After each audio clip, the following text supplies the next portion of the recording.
Hello guys, welcome back to the crew Wildrun. Driving all cars, part number 47. The Ford GT 2005. Full stock, all dials and numbers pretty visible, not an issue here with this one.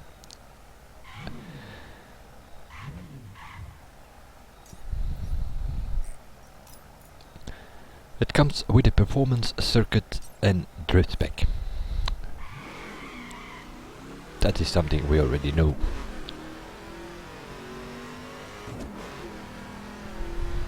Nice sound as well, in my opinion, and well, has a bit of bass in full stock already.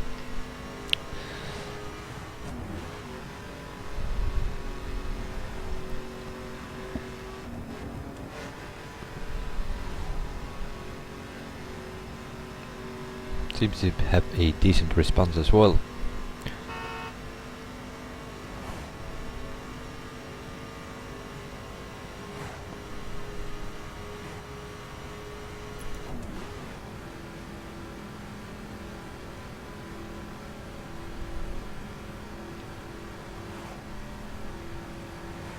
It is a pretty heavy car.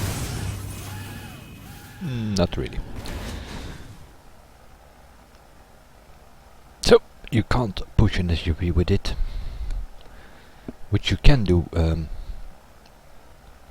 with the Shelby GT500, for instance.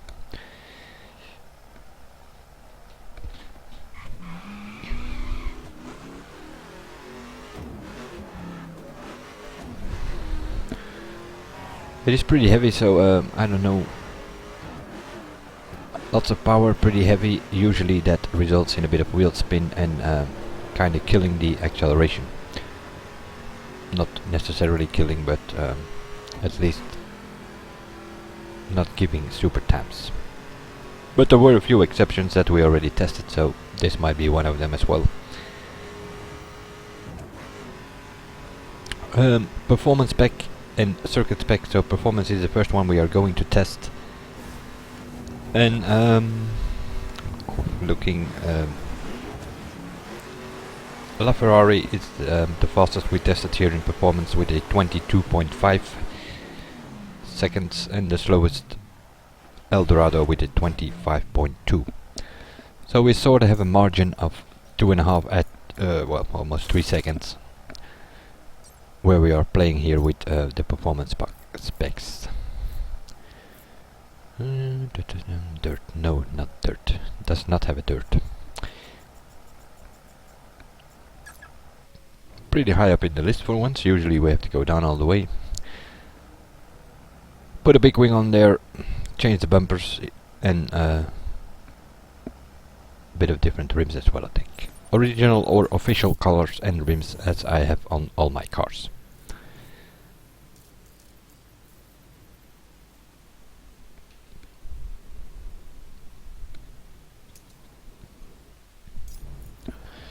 One mile drag race, as we always do here on the Bonneville Flat, which is not really a road surface, so for some cars might give a bit of deceived view, but nevertheless, it's also not off-road because we are not limited to 170 kilometers an hour. Hitting the nitro at the first checkpoint, which is a quarter mile. Second checkpoint, the half mile, and then we go towards the finish. Performance spec, most cars do 340 here, so this one even goes over it, which might suggest a high top speed. Acceleration though, the weight and the wheel spin probably killing it a little bit, 24.0. That is somewhere in the middle, average, and even a bit below average. If we consider the 23-second cars above average, then this one is below. Although just slightly. And then we get the famous free drive challenge, black screen again. If you repeat black screen free drive challenges a bit too often, then you sometimes get stuck into this black screen situation, especially in the weekend, so I think it's something to do with server stability.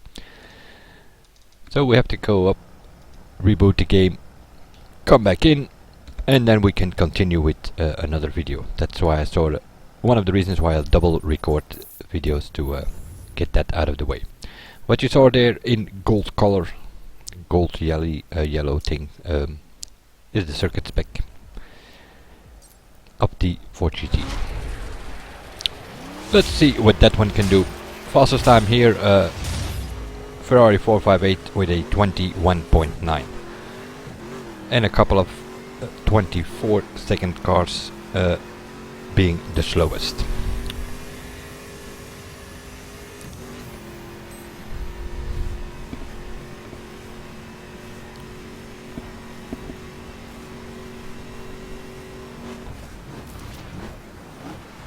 And what is the result? 22.8. That is definitely above average. It's 1 second slower, 1.1 slower than the Ferrari 458, but that's the only one who does a 21 seconds here, so 22 seconds is on the faster side of acceleration. And that also will bring us to the best use, which will be this circuit spec for this car. Only going by the acceleration, but it will sort of come back on the handling on our little test here that we always do. Same track with all the cars, so it gives an idea. Back to the performance first.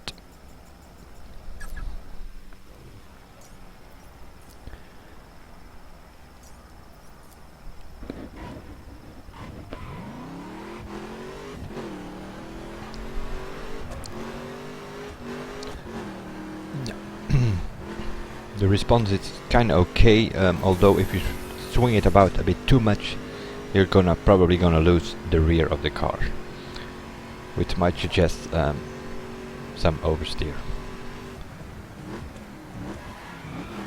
Brakes, okay, sorta okay. Seeing we are dealing with a heavy car, at least we made the corner, so that makes the brakes kinda okay. Here we go. Sliding and drifting through corners, that's what you're gonna get with this car. Other than that, the handling is pretty okay, but you have to anticipate on the corners, brake before the corners, throw it in, go on the throttle, which will sort of make you drift out of the corners, and wheel spinning because you have lots of power, but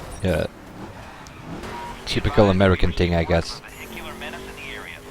Not really the means to put all that power on the road, at least not on twisty tracks. Straight lines, not a problem. Usually they have good acceleration, or even some of them are even top of the acceleration. Top speed, definitely not an issue with most of these cars. Handling is though, and it's nothing new here.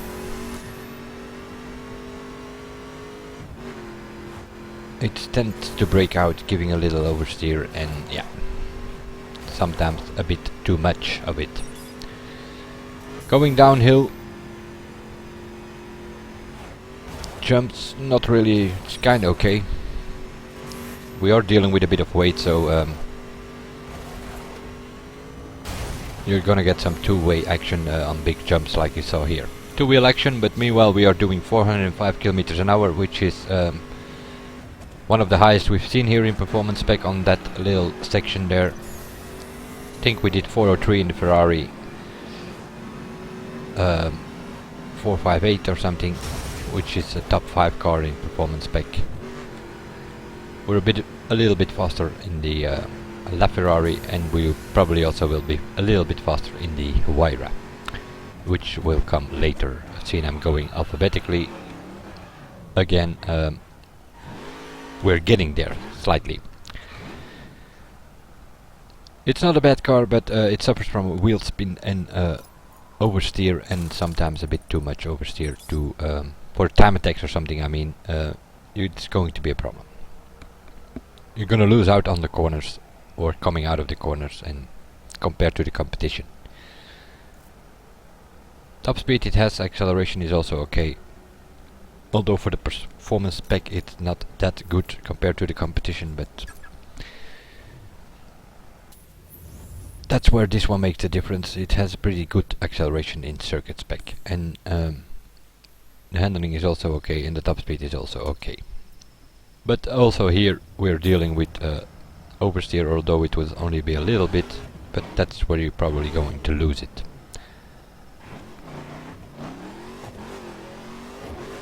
Not only is it heavy, but it's also, well, pretty wide. Pretty wide body chassis, and yeah.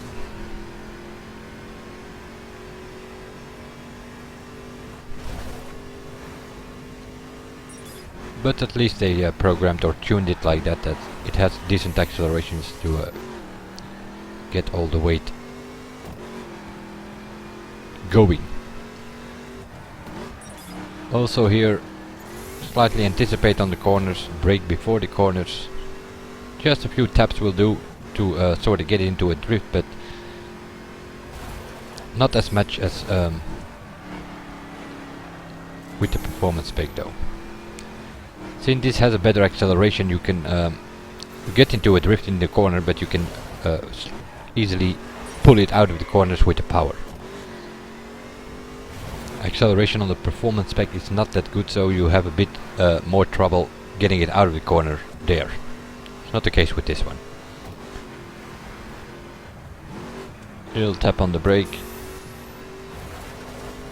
You can always use a little nitro boost to help you get it out of the corner, but the power itself is good enough.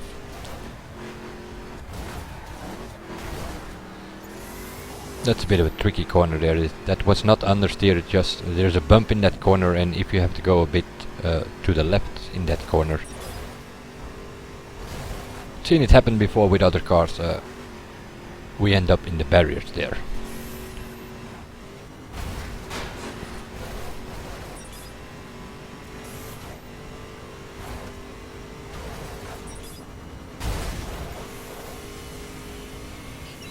$416, and it's kinda on the limiter.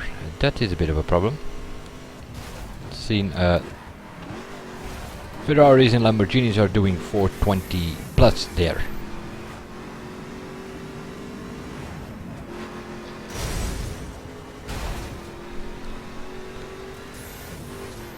So it is better handling wise than the performance spec, but it might have an issue in performance spec. In circuit spec I mean, and that is the top speed. If other cars are doing 5-10 kilometers an hour more, you might have problem on highway, even on ovals.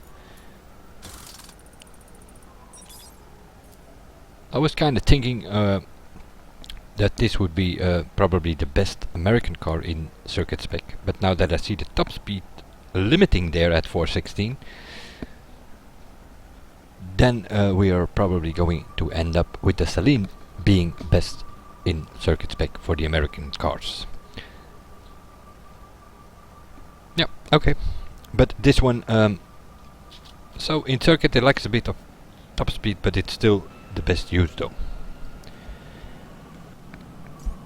Because also it has a drift spec.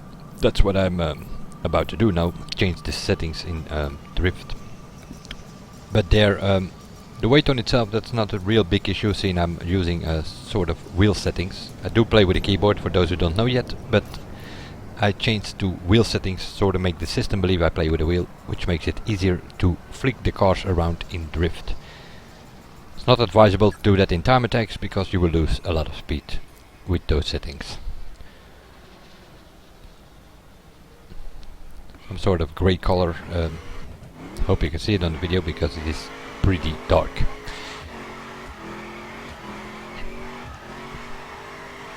Mm, 115 kilometers an hour. That might be a problem as well. I'm looking at the limiter, and it's always a bit of well, what are we going to do? Second gear, third gear, bit of thinking about it, and this car is not at 1299. That was never an issue in the previous videos. It might be with this one. If you have it at 1299, then it probably, just like the other Americans, the Camaro and so the Challenger, then it will be a third gear car. And I think it Since it tends to oversteer in performance and in circuit spec, it should be a good drift car as well. It is a pretty wide body, and so on narrow tracks you might have a problem. But on tracks like this it should not really be a problem. The limiter in second gear, that might be a problem though. It is a bit low speed wise, although it only has 6 gears. And then you get this situation where your car low RPM, 3-4,000 RPM in third gear. And yeah, the problem here is that my car is not at 1299, and that's the first time where we are experiencing a problem with that. But the drifting itself goes pretty smooth with this car. You can do wide, big drifts. Even if there is a little problem, you can flick it around easily. Although it's pretty wide and it's pretty heavy, doesn't seem to suffer from it that much. So it will be a decent drift car once you get this at 1299.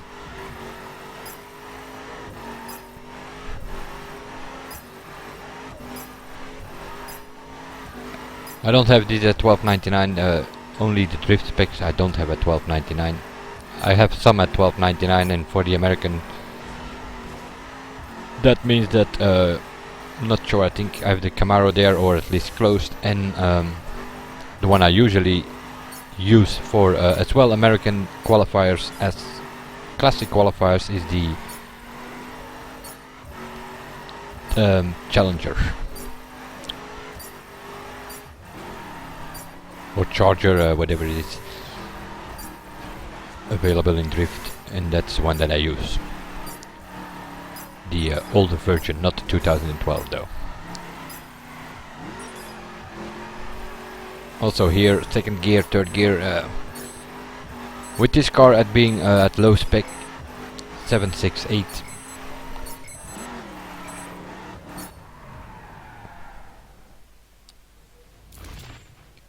it is a bit switching between second and third, and that's, if you have to mess about with gears in a drift trial, that's never a good thing. That's also why the 7 gear cars are not that good in drift. Ferrari 458, McLaren 12C, Corvette, Stingray C7. Those are not that good because they have 7 gears and you're constantly switching between second, third and fourth to get a decent drift going. The better drift cars, you put it in second or you put it in third and you keep it all the way on the track. And that will be the same for this one, I guess. Once it is at 1299, it will be easier to go in third gear, giving you a little bit more power, and that also means that the RPM will be higher and you don't have a problem in third gear like I was having now. So it can be used. It's probably not one of the best drift specs, but it can definitely be used. The best use for this car, I would say the circuit spec. Lacks a bit of top speed compared to the really top circuit specs, but yeah, pretty decent. I will see you guys in the next one, and bye for now.